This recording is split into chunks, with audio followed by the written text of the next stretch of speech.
After a wacky and wild week number 10, we are set to kick off week 11 with two teams on the opposite end of comeback thrillers.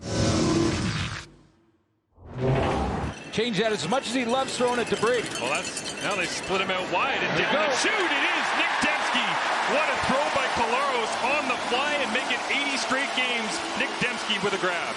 The kicker who's worthy of the distance based on last week. No question. 63 yards. Sergio Castillo last week against Calgary. This one a little inside and straight down the middle. Never in doubt.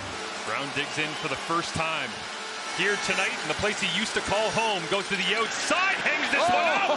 Justin Hardy climbs the ladder, cuts it back across the 40 and dives down to the 30-yard line. You don't think of Justin Hardy going vertical, but on full display. Brown, plenty of time, rips this one to the outside, and a flag does come out. That time Braylon Addison, the intended receiver, and it looks like they will get the newcomer out there. Pass interference. Cam Allen. Winnipeg, number 0. Automatic first down. Winnipeg creates a wall on first and second. What can they do on third? Dustin Crum back into the ball game. Takes the snap clean. Rolls to his left. Got stood up and turned around. Thumbs down from Tony Jones and co. Collaros fakes the flip inside. Looks to the flats. Now sidearms this one. Tight coverage on the play. Jarrett Stearns, the intended receiver, and there is DeAndre Lamont at Illinois State, second year, stepping in and making a nice play in coverage. Pressure on, blocked! It's up in the air, rolling around, and picked up. A flag comes down, and who got on top of it for Ottawa? Was that Kenny Onyeka? No yards. Ottawa, number 85. It's a 15-yard penalty. First down, Winnipeg. Knox would have played the football. Might have had a pick there, but he went body. And it means a Winnipeg first down. Now looking to the end zone at the end of the first quarter. Up in the air, Jarrett Stearns brings it down from the Winnipeg sky. Jarrett Stearns looks at this and says, Justin Hardy, I can do this. I'll do it in the end zone. Very similar. Well-covered receiver goes up and just takes the football. Late game scramble. They'll bump out Oliveira, and Collaros will screen it back the other way. It's Dembski, plenty of open field, crosses the 30, turns on the jet, and he's in a race once again with a Darius Pickett. As the Ottawa defense gets shredded by the screen game. Pretty here, up 10, looking to score again. Pump to Michael Chris Ike, come back across his body, big hit inside the 5. It's Justin Howell, the free safety, who lays it on Carrick Wheatfall, but once again, deep inside scoring territory for the blue and gold. But the short yardage package is in. Chris Strevler in behind Chris Kolinkowski, plunges his way forward. And the 6th opportunity here for Chris Strevler to reach the end zone.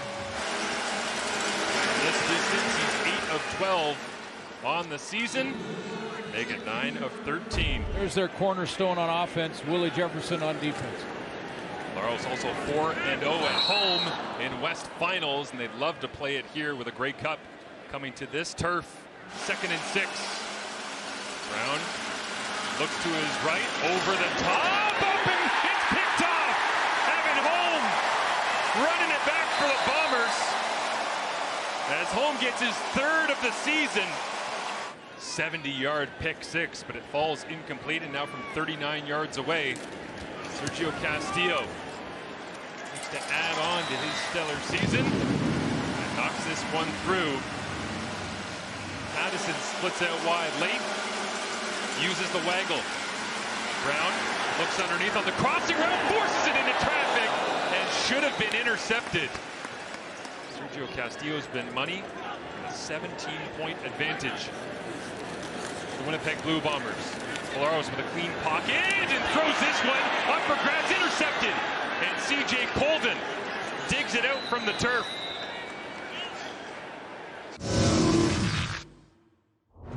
Walking around defenders for Brown to decipher here, and they don't know how to protect it. Brown backpedaling and then steps forward. Somehow gets away. On 2nd and 10, he'll backhand shovel it for the first down to William Stanback. Magic from Brown. Wilson is free and then ducks between both of them. I think that was Willie Jefferson on the outside, and then the underhand throw as he's going down to his tailback. Oh, did Brown grab towards his knee? Didn't see that until that replay. Yikes. Dustin Crum is in the ball game at quarterback for Dru Brown. As Crum fakes the run and then will take off. And the dual threat ability of Dustin Crum, one snap, one score, uses his legs. An obvious concern for Dru Brown on the sideline, but a touchdown for the first time here tonight for the Redblacks certainly helps. They're trying to find a way to get a stop here on 2nd and 8. Collaros fades this one up into the lights. It's up for grabs, incomplete. As Wheatfall in a battle there one-on-one with Gavin Heslop. Redblacks fighting against the crowd noise, sorting out protection.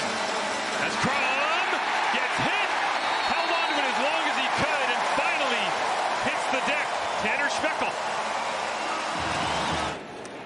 Collaros against some pressure, gets it away to the outside. Dembski bounces off one tackler, 2, 3, and finally brought down inside the 5. Family as Collaros takes the snap, hands it off to Brady. First touchdown of 2025 for the reigning MOP. Well, attaboy to Babel. 3rd overall pick, earning his keep. This one, quick throw up in the air, up for grabs, and they'll say incomplete. As Evan Holm back in the game, good to see him after he was getting help from the training staff. They're not going for it in plus territory, down by 17 points. Settling for a 46-yard field goal. As Lewis Ward, never in doubt, but that one will be widely discussed in Ottawa. Yards after contact. Not afraid to lower the shoulder and get busy as Collaros gets hit on the throw. This falls incomplete, looking for Nick Dembski on 2nd down, so Ottawa will get the football back. He's got to find a way on 3rd and 2. Inside handoff, Stanback, cut it back. Crum got a block, and Evan Holm finally brings down William Stanback, but not until he crosses down to the 32-yard line. Another opportunity here on 2nd. Crum to the outside, throws an absolute dime. Justin Hardy into the end zone. Takes the snap. Pressure on. Zach gets it away. Caught. Dembski. Forever the pressure release needed. Snap. Holds. Kick. Castillo looking at it. And Pimpleton's got room to run. 1 minute remaining in the ball game, and Pimpleton's got it across the 40. Down the sideline. At midfield. Khalil Pimpleton returns the missed field goal for the touchdown. Wow. Come on. So we're carrying over from week 10. We're just going to carry it over. Started right down the, well, just to the inside, and then faded outside. Pimpleton with room. And a 17-point Winnipeg Blue Bombers advantage erased for the 2nd week in a row. Dembski and company can do first. On 1st down, Zach loads it up for Dembski. Right down the middle of the field. Hung up in the air and intercepted. King Ambers, the backup from the wide field. I have to punt it and give the Bombers any time. There you go. Playing a dangerous game, knowing the leg of Sergio Castillo. Winnipeg has a timeout as well. Timeout called by Michael O'Shea. Winnipeg. So they have Winnipeg. Coach O'Shea has to use his timeout there. Let's see if Collaros can pull a rabbit out of the hat. He'll step forward, use his legs. He's got room to run. Can he get into Castillo territory? It's in range. It's in range.